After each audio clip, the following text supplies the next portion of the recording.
diss tracks nobody asked for, and a culture war that split the internet down the middle. One clip from the Met Gala red carpet detonated a scandal so violent, insiders whispered this was always going to explode. And now, nobody's safe. Forget internet drama. This wasn't banter between influencers. This was a calculated public execution. A streamer with millions of eyes on him took aim at a rising artist fighting for control of her narrative. What everyone saw was a viral moment. What actually happened? A powder keg that had been building for months finally detonated the second those cameras started rolling. And once the first shot was fired, there was no way back. Reputations torched, alliances shattered, the lines between streaming culture and hip-hop blurred into a full-blown battlefield. And the smoke, it still hasn't cleared. Let's rewind to where this all started. The Met Gala, fashion's biggest night, celebrities draped in designer chaos, cameras flashing, red carpet energy at maximum voltage. And right in the middle of it all, Doechii, draped in an intricate look that took weeks to design, custom everything, the kind of outfit that can't get wet, can't get touched, can't even breathe wrong or the whole vision collapses.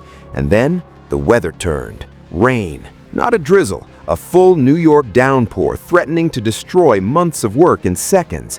Doechii's team scrambles. She's vocal, she's urgent, she's asking for umbrellas, multiple umbrellas, fast, because every second that look is exposed, it's falling apart. The clip goes viral. Fans see the urgency. Most people understand the stakes, but not everyone. Enter Adin Ross, streaming on Kick, millions watching live. Adin sees the clip, and instead of moving on, he detonates. He replays it, pauses it, analyzes her tone like he's conducting a public trial, and then he says it. Industry plant. Two words that in hip-hop culture are basically career poison. He doesn't stop there. He questions her urgency, mocks her tone, throws out degrading insults that cross every line. His chat explodes. Screenshots fly. Clips spread across Twitter, Instagram, TikTok. The footage can't be unseen. And here's the thing. This wasn't just a throwaway comment. Adin branded her publicly in front of millions. The industry plant accusation isn't random shade. It's a weapon designed to strip an artist of their credibility, their grind, their legitimacy. For someone like Doechii, whose rise has been scrutinized at every turn, this wasn't just disrespect. This was an attempt to erase her narrative entirely. Doechii's response? Sharp, sarcastic, and perfectly viral. She tweets, "God forbid a girl needs more umbrellas." The internet erupts. Fans choose sides instantly. Hashtag Doechii trends within hours, but so does hashtag Adin Ross right. The internet splits down the middle. Some defend her, some call her entitled. The fuse is lit. The explosion is inevitable. But here's what most people missed in that initial clip. Doechii wasn't just asking for umbrellas. She was protecting her work, the artistry, the vision, the months of planning that went into that moment. And Adin, he saw vulnerability and weaponized it. He saw a woman asking for help and turned it into content, into a spectacle, into a narrative he could control. And that's when things stopped being about umbrellas. That's when it became about power. Who gets to speak? Who gets to be heard? Who gets torn apart for public entertainment? And once that line is crossed, there's no walking it back. The damage is done. The war has begun. And both sides, they're locked in for blood. Fans online turned into investigators, frame-by-frame analysis of the original clip, comparing Doechii's tone to other celebrities in similar situations, digging through Adin's past controversies, pulling receipts on every shady comment he's ever made about women in the industry. The internet became a war zone, and the more people dug, the uglier it got. Because this wasn't an isolated incident, this was a pattern, and Doechii, she just became the latest target. The clips kept circulating, the comments kept spiraling, and behind the scenes, whispers started spreading. Whispers that this was about to get much worse, because when ego, clout, and millions of viewers collide, somebody's going down, and neither side was ready to back off. Let's keep it real. Everything up to this point could have been squashed. A misunderstanding, a clarification, an apology. But that's not how the internet works. That's not how streaming culture works. And that's definitely not how hip-hop works. Once you throw the first punch publicly, you better be ready for the war that follows. And Adin Ross, he just declared war on the wrong one. Now let's get into the motive, because this is where everything starts clicking into place. And trust me, once you see the full picture, you'll understand why this escalation was inevitable. Adin Ross, streaming giant, millions of followers, deals with platforms, celebrity interviews, the kind of internet fame that puts you in rooms with rappers, athletes, influencers. But here's the reality. Adin's brand is controversy. It's chaos. It's saying the wildest thing possible to keep chat engaged, to keep clips circulating, to stay relevant. Because in streaming, the second you go quiet, you're forgotten. And Adin knows that better than anyone. But there's a darker layer here. Sources close to the situation whisper that Adin didn't just see a viral clip. He saw a challenge, a rising female artist in hip-hop getting attention on one of the biggest nights in fashion. An artist who's been co-signed by SZA, who's been praised by TDE, who's been moving through the industry with momentum that's undeniable. And for someone whose relevance is built on tearing people down for content, that's a target. The industry plant accusation, it's not random. It's a calculated erasure tactic. In hip-hop, being labeled an industry plant means your grind doesn't count, your story doesn't matter, your success is fake. It's one of the most disrespectful labels you can throw at an artist. And Adin knows that. He's been around the culture long enough to know exactly what that phrase does, and he used it anyway. Now, let's talk about Doechii, South Tampa artist, grinded for years before getting mainstream attention, signed to TDE, one of the most respected labels in hip-hop, worked with SZA, dropped projects that showcase real artistry. But here's the thing. Doechii is a black woman in a male-dominated industry, and every step she takes gets scrutinized, every success questioned, every moment analyzed for signs of industry backing, as if talent alone couldn't possibly be the reason. She's been fighting that narrative since day one. So when Adin throws that label at her on a global platform, it's not just shade, it's an attack on everything she's built. It's delegitimizing her entire existence in the industry. And for what? Content, clips, engagement, a moment that'll trend for 48 hours and then be forgotten. Except Doechii won't forget, her fans won't forget, and the culture damn sure won't forget. But there's another angle here, the gender dynamic. Adin Ross has a history, a well-documented pattern of disrespecting women on his platform, degrading comments, sexist jokes, moments where he's platformed other creators who've said wildly out-of-pocket things about women. And every time, the response is the same. It's just jokes, it's just content, don't take it so seriously. But at a certain point, the pattern becomes the brand. And when your brand is disrespect, eventually someone's gonna check you for it. And that someone was Doechii. Let's dig deeper. Behind the scenes, insiders say Adin felt ignored by the hip-hop community. He interviews rappers, he gives them platforms, he boosts their streams, but he's never been fully accepted. He's always on the outside looking in, a content creator, not a culture participant. And that stings. So when he sees an artist like Doechii getting love, getting cosigns, getting respect from the culture he desperately wants to be part of, it triggers something. Envy? Resentment? Maybe both. And here's the kicker. Doechii didn't need Adin's platform. She didn't need his approval. She was moving without him. And for someone whose power comes from being the gatekeeper of attention, that's a threat. So he did what he does best. He turned her into content. He made her the villain of a story only he was telling. And he banked on his millions of followers to amplify that narrative until it became the dominant one.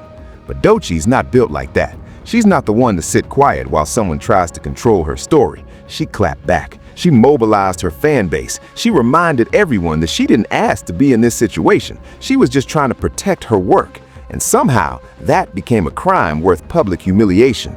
Think about it. A woman asks for help on the red carpet. A man with a massive platform uses that moment to degrade her. Fans defend the man, the woman fights back, and suddenly she's the problem.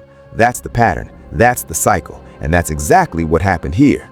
People started connecting dots. Old tweets from Adin resurfaced, clips of past streams where he said foul things about women in the industry, moments where he laughed off criticism because it's just entertainment. But entertainment for who? At whose expense? Those questions started circulating, and the more people dug, the worse it looked. Meanwhile, Doechii's team stayed focused. They didn't spiral, they didn't panic, they strategized because they knew something Adin didn't. In hip-hop, when someone disrespects you publicly, you respond in the music, not on Twitter, not in interviews, in the booth. And that's exactly what was coming next. The motive is clear now. Adin wanted content. Doechii wanted respect. Those two things were never going to coexist peacefully. And once the first shot was fired, the war was inevitable. Because this stopped being about umbrellas the second Adin hit send on that rant. This became about power, control, and who gets to write the narrative. And in that fight, only one side has the culture's backing, and it ain't Adin. But here's the part that hits different, the part that most people scrolling through clips and memes completely miss. Behind the viral moments and the trending hashtags, there are real people dealing with real consequences, real emotions, real trauma. And in this situation, the collateral damage was brutal. Doechii's not just an artist. She's a daughter, a friend, a woman who's fought tooth and nail to earn respect in a system designed to tear her down. And the moment that clip went viral, her life changed. Not in the fun, I'm famous now way, in the I can't scroll through my phone without seeing strangers dissecting my tone, my appearance, my existence way. The kind of attention that suffocates, that isolates, that makes you question if any of this is even worth it. Sources close to her camp say the initial reaction was shock, then anger, then exhaustion. Because this wasn't the first time. It's never the first time for Black women in entertainment. Every move scrutinized, every word weaponized, every moment of vulnerability turned into a spectacle for mass consumption. And no matter how strong you are, no matter how thick your skin gets, it wears on you. It breaks pieces of you that don't grow back. And then there's the fear.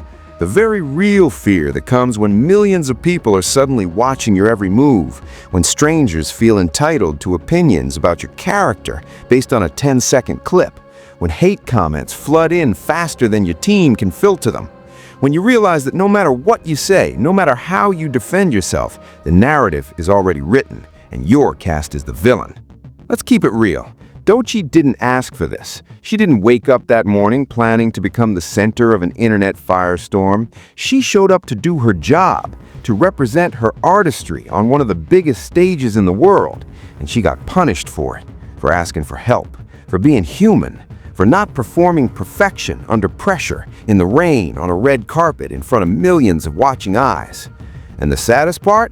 She had to keep working through it, had to keep promoting, keep performing, keep smiling for cameras, because in the entertainment industry, vulnerability is a liability. Showing that you're hurt makes you a target for even more cruelty. So you swallow it, you compartmentalize, you put on the armor and keep moving. But that armor gets heavy, and eventually it cracks. Behind closed doors, friends say she struggled, not because she couldn't handle criticism, but because the criticism was rooted in something deeper: misogyny, disrespect, the audacity of a man with no understanding of her world, passing judgment like he had the right, and the internet co-signing it, amplifying it, turning her pain into entertainment. That's what this story's really about. Not umbrellas, not drama, but the cost of being a woman in the public eye, the price of existing while Black and talented and unapologetic, the reality that no matter how hard you work, someone with a platform and an agenda can try to tear it all down, and sometimes they almost succeed. But here's the thing about Doechii. She didn't break, she didn't disappear, she didn't let the noise drown out her voice. She turned that pain into fuel, and what came next, that's when the whole game changed. Because when you corner someone who's been fighting their whole life, they don't surrender, they swing back, harder, and with the entire culture behind them. And then the music dropped, and everything shifted. Doechii releases a track, Girl Get Up, featuring SZA. The timing, immaculate. The message, lethal. And the lyrics, slicing through every industry plant accusation like a blade through silk. This wasn't a response, this was a statement. A reminder that while Adin's playing with clips on Kick, Doechii's out here making art. Real, undeniable, culture-shifting art. And the difference between the two, it's the difference between a streamer and a legacy. The track hits streaming platforms. Fans dissect every bar, every ad-lib, every vocal inflection. And the consensus is clear. Doechii just bodied every critic without saying a single name. That's mastery. That's control. That's the kind of move you make when you're confident in your position, when you don't need to scream to be heard, when the work speaks louder than any rant ever could. But Adin, he hears it, and he takes it as a direct hit. His ego can't handle it. his chat spamming lyrics, his mentions flooded with comparisons. And instead of taking the L gracefully, instead of recognizing he's outmatched, he doubles down. He goes live, and he brings reinforcements. Cuff him, and Doechii 6ix9ine. Yeah, that Doechii, the federal informant turned internet villain, the most controversial figure in hip-hop. And Adin thinks this is the move that's gonna win him the war. Spoiler alert, it wasn't. The stream is chaos, pure, unfiltered, uncomfortable chaos. Adin's ranting, Doechii's yelling, Cuffham's trying to play mediator, but the energy's already spiraling. And then the slurs start flying. Disrespectful language that crosses every line. Gendered insults, degrading commentary, the kind of content that makes even his most loyal fans uncomfortable. Cuffham tries to pump the brakes. Yo, chill, this is too much. But Adin refuses. He's too deep in, too committed to proving a point that nobody asked him to prove. Clips from the stream spread like wildfire. And this time, the response isn't divided. This time, the culture is unified. Hip-hop media lights him up. Joe Budden dedicates an entire podcast segment to breaking down how Adin crossed the line. Glasses Malone speaks on it. Jason Martin, formerly known as Problem, addresses it. Whack 100, never one to stay quiet, weighs in. And the consensus is the same across the board. Adin's out of pocket, disrespectful, and completely out of his depth. TDE execs allegedly make calls, not public statements, but behind-the-scenes moves to make it clear that Doechii has the full backing of one of the most powerful labels in hip-hop. And when TDE moves, the industry listens, because that's Kendrick Lamar's label, that's SZA's label, that's a legacy of excellence that doesn't play about their artists, and Adin just made himself their problem. Meanwhile, Peace Thinks flood timelines, articles dissecting the misogyny embedded in the situation, panels on YouTube and Twitch discussing the broader implications of streamers weaponizing their platforms against artists, feminist commentators weighing in on the gender dynamics at play. This isn't just beef anymore. This is a cultural firestorm, a reckoning, a conversation about power, respect, and accountability that the internet has been avoiding for years.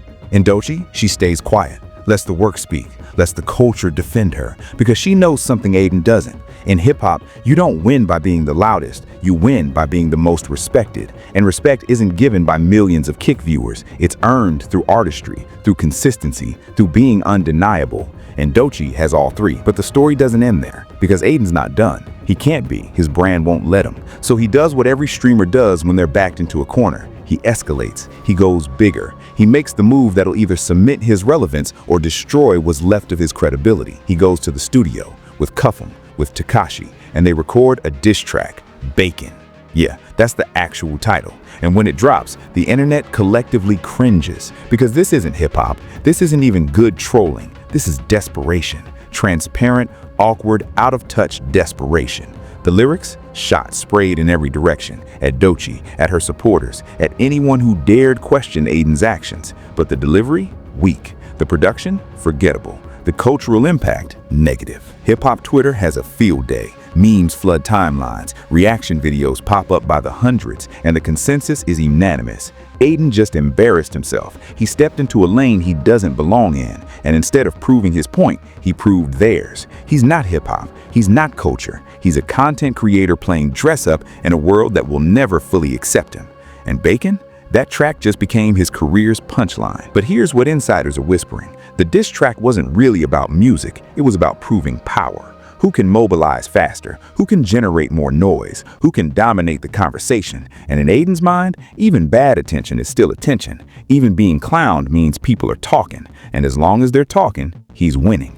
Except he's not, because there's a difference between relevance and respect, and Adin just sacrificed the latter, chasing the former. Reports surface of back-channel calls, label pressure, alleged attempts by people in Adin's circle to contain the damage, to walk back the chaos, to find a way out of the hole he dug. But it's too late. The clips are everywhere, the takes are immortalized, the culture has spoken, and once hip-hop turns on you, there's no coming back. You're branded forever. And Doechii, still moving, still creating, still unbothered, because she knows the truth. This was never a fair fight. It was a distraction, a detour, a moment that tried to derail her, but ultimately just proved how solid her foundation is. And while Adin's scrambling to stay relevant, she's building a legacy. And that's the difference between someone who does the culture and someone who just uses it. Now, let's zoom out for a second, because this story is not happening in a vacuum. This is part of a much bigger pattern that's been building in entertainment for years. And if you've been paying attention, you've seen this play out over and over again. Influencers versus artists, streamers versus the culture, clout versus credibility. And every single time, the same questions come up. Who gets to speak? Who gets a platform? And who decides what's acceptable? Let's talk about the reactions, because once Bacon dropped, the culture mobilized. Joe Budden on his podcast went in, spent a full hour breaking down every layer of why Adin was wrong. Not just wrong for the diss track, but wrong for the initial disrespect, wrong for platforming Doechii, wrong for thinking he could play in hip-hop's sandbox without understanding the rules. And Joe's not alone. Glasses Malone echoed the same sentiments. Jason Martin broke it down from an artist's perspective. Even Wack 100, who usually plays devil's advocate, said Adin crossed a line. And it's not just the OGs. Younger voices in hip-hop media joined the conversation. Podcasts, YouTube breakdowns, TikTok essays. Everybody had something to say, and the overwhelming message was the same. Adin disrespected a black woman artist for content, and that's unforgivable. The culture doesn't play about black women, especially black women who've earned their spot. And Doechii, she's earned everything she has. But here's where it gets even messier, because while all this is happening, other situations start surfacing. Fans start pulling up old clips of Adin saying out-of-pocket things about other women in the industry, comments about female streamers, jokes about female rappers, a pattern so clear it's impossible to ignore. And suddenly, this isn't just about Doechii. This is about a culture of disrespect that Adin's been cultivating for years, and the internet's done letting it slide. Then there's the Doechii factor. Let's keep it real. Bringing 6ix9ine into anything automatically delegitimizes your position in hip-hop. The man is a known informant. He cooperated with federal authorities, testified against his former affiliates, and in hip-hop, that's the ultimate betrayal. So when Adin platforms him, when he collaborates with him on a diss track aimed at a TDE artist, he's not just disrespecting Doechii, he's disrespecting the entire culture. And the culture responded accordingly. Wack 100 made a point that stuck with a lot of people. He said you can't claim to love hip-hop and then disrespect the very people who build it. And that's the core of this whole situation. Adin wants access, he wants relevance, he wants to interview rappers and be seen as part of the culture, but he doesn't want to respect the boundaries. He doesn't want to follow the rules. He wants all the benefits with none of the accountability. And the culture saying, nope, that's not how this works. Let's talk about the fans for a second. Because Doechii's fan base, they mobilized like a military operation, trending hashtags, organizing mass streams of her music, flooding Adin's comments with receipts and rebuttals, creating viral TikToks breaking down the timeline of disrespect. Doechii's fans didn't just defend her, they went on the offensive. And in the age of social media, that kind of coordinated fan response can shift narratives, and that's exactly what happened. Meanwhile, Adin's own fan base started fracturing. Comments on his streams questioning his choices, subreddit threads debating whether he went too far, even some of his most loyal viewers admitting this felt different, that the vibes were off, that bringing Doechii in was a misstep. And when your own community starts turning on you, that's when you know you miscalculated. And let's not forget the business side of this, because while fans are arguing online, there are real industry consequences happening behind the scenes. Allegedly, some brands distanced themselves from Adin after the controversy, whispers of partnership deals being reconsidered, conversations about whether associating with someone who publicly disrespects women is worth the risk. And in an era where brand image is everything, that's a problem Adin created for himself. There were also reports of people in Adin's circle trying to talk sense into him, telling him to apologize, to take accountability, to end the situation before it gets worse. But ego's a hell of a drug, and when you're used to millions of people validating your every move, taking an L publicly feels impossible. So instead of de-escalating, Adin kept pouring gasoline on the fire, and now he's standing in the smoke wondering why everything's burning. One more thing. Throughout all this, Doechii dropped more content, more visuals, more performances, more proof that she's not distracted, she's not derailed, she's locked in on her path, and that's the ultimate flex. While Adin's scrambling to control a narrative he lost control of weeks ago, Doechii's just working, building, creating, winning. And that's the difference between someone chasing moments and someone building a legacy. So what does this all mean? Why does this story matter beyond the memes and the trending topics and the viral clips? Because what we're witnessing here is a fundamental collision. Streaming culture versus hip-hop culture, clout versus credibility, virality versus legacy. And the outcome of this collision is going to shape how these worlds interact for years to come. Let's start with the obvious. The way women, especially black women, are treated in entertainment is broken. Doechii's situation is just the latest example in a long history of black women artists being disrespected, delegitimized, and torn apart for public entertainment. And the pattern is always the same. A woman achieves success, someone with a platform questions her legitimacy, the internet piles on, she's forced to defend herself while still expected to perform, promote, and smile through the chaos. It's exhausting, it's unfair, and it needs to stop. But here's the deeper issue. Platforms like Kick, Twitch, YouTube, they've created a new kind of celebrity. Streamers with massive audiences who operate outside traditional media gatekeepers. And that's not inherently bad, but it becomes a problem when those streamers weaponize their platforms without accountability.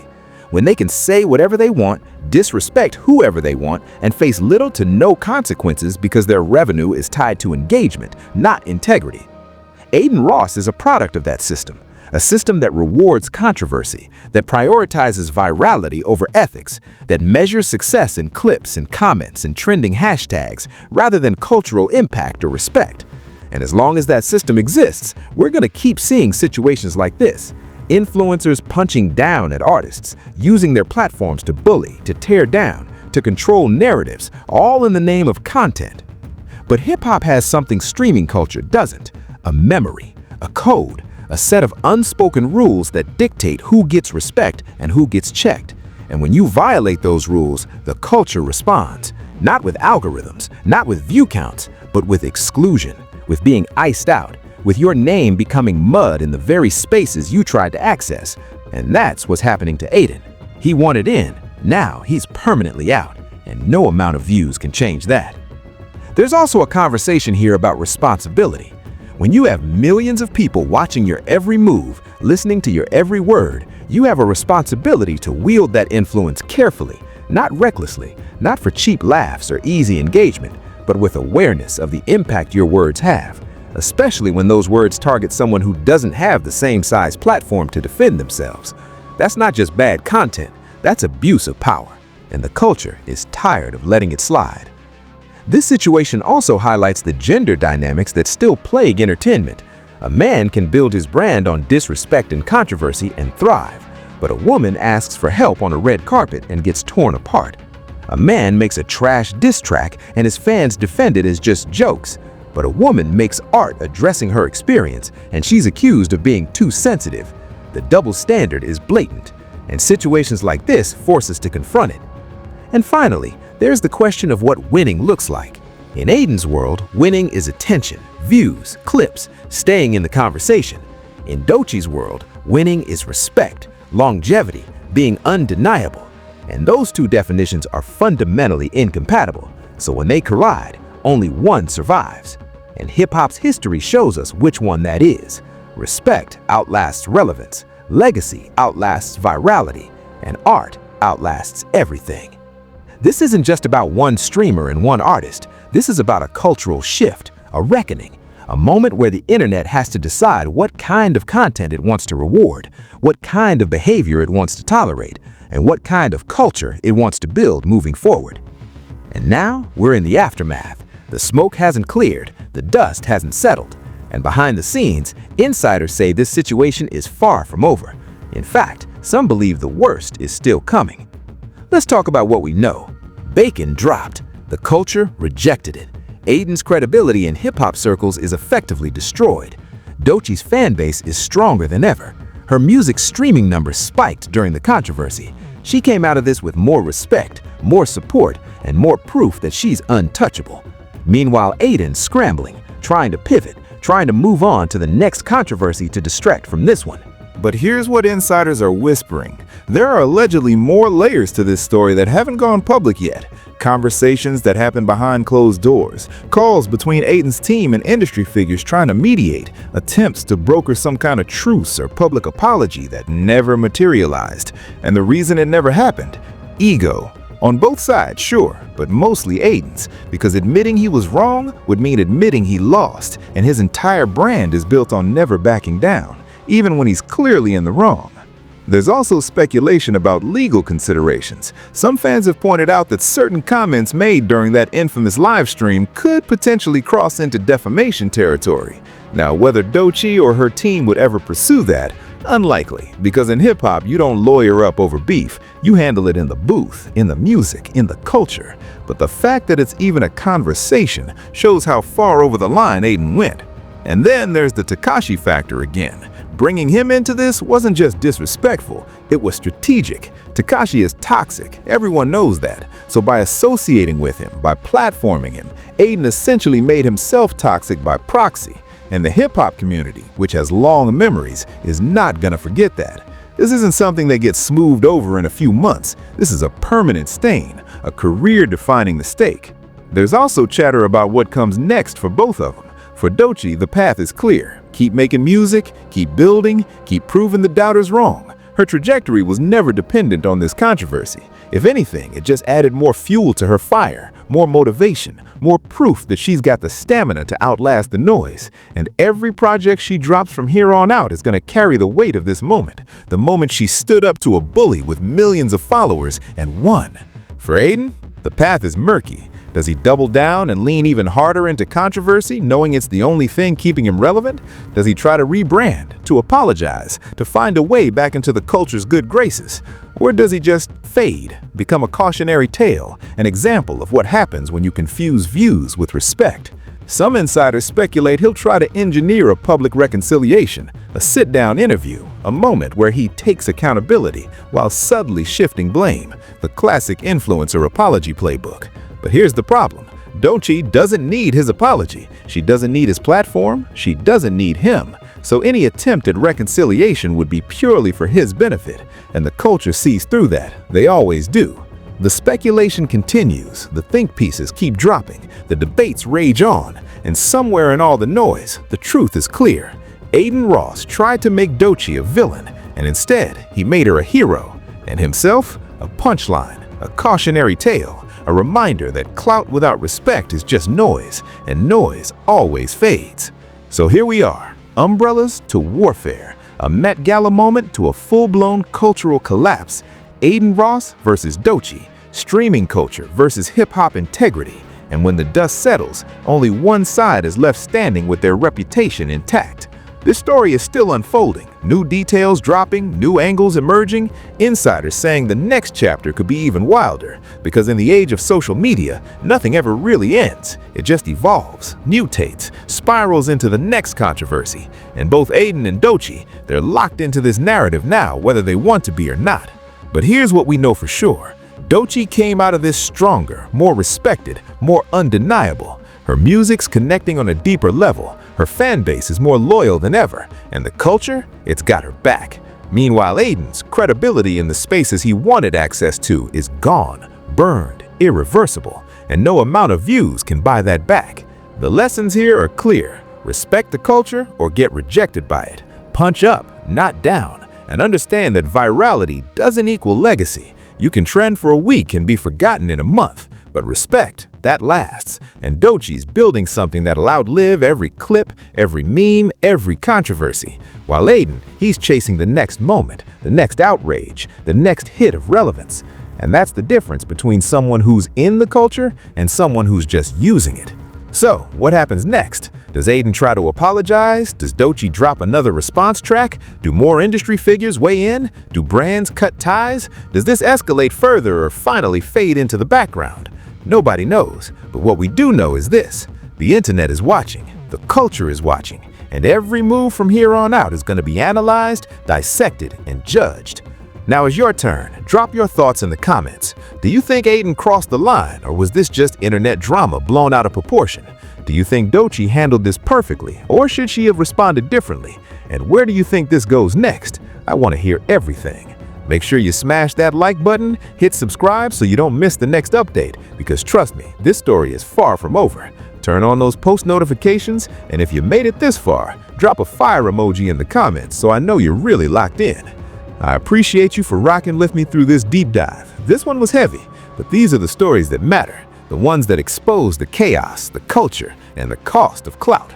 Stay safe out there, stay aware, and remember, in the battle between respect and relevance, respect wins every time. I'll see you in the next one. Peace.